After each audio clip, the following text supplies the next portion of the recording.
To empower is to give authority to someone. It means to make someone feel stronger, in control. It means that you want to grant the information and the knowledge you have to another person so that they're able to also rise to be all and everything that they need to be. Good afternoon, good evening, hey everyone. My name is Marianne and welcome to Empowered. Today, I'd like us to talk about identity. And the reason why I chose this as our very initial topic is because you really cannot talk about empowerment without talking about identity. They go hand in hand. If you do not know who you are, you will never know your potential. You can never know your limitation. The essence of understanding your potential or who you are is so that you can thrive in whichever area that you've been called to. And as we walk along this journey, which I invite you to walk along with me, I'd like you to remember something, that the greatest limitations are the ones that exist in your mind. And that's a quote I'm getting from Napoleon Hill. He said that the greatest limitations that exist are the ones in our minds. And the question here is, what are the limitations that have been in your mind? What are the thoughts that you have?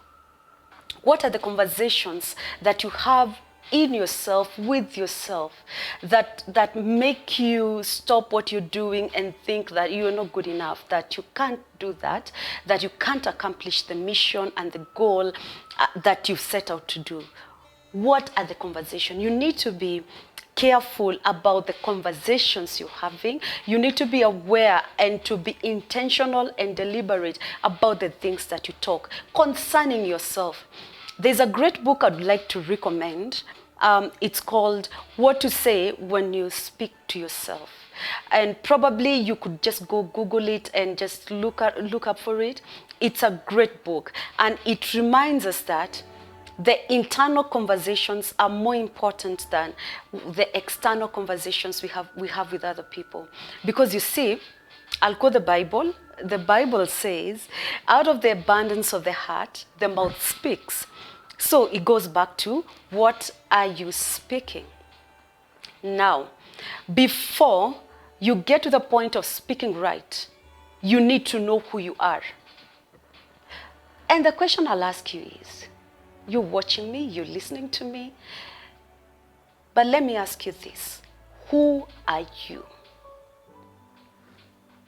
I know someone might say, oh, I'm a business person, I'm an entrepreneur, I'm a writer, I'm a doctor, I'm a lawyer, I'm a mother, I'm a parent, or I'm a spouse. And I'll tell you this, I didn't ask you what you do. I asked you, who are you? The deception that we've had over the years, and I call it a deception because you see, a half-truth is a deception. And it's actually more dangerous than deception. A half-truth is more dangerous than a deception. And over the years, society has trained us to think we are what we do. So that if you meet me, I'll be like, hey, my name is Marianne. I'm a speaker. I talk to people. I'm a writer. And I'll introduce myself as that and tell you that's who I am. And I'll look at you and expect you to respond to me and tell me who you are based on what you do. And we've taken this to be the norm, and we all assume and we all think that we are what we do, but we are not what we do. And if I may go back, we were trained, and it was just, it's a society, it's what they knew, and the information that was passed to us is, if we want to be important people in the society, then we have to have a good education, we have to pass exams, we have to have a good job, because that is the only way to have a good life.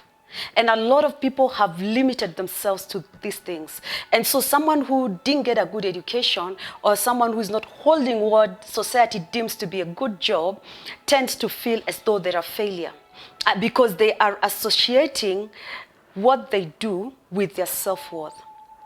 Now, again, I'm going to ask you, who are you?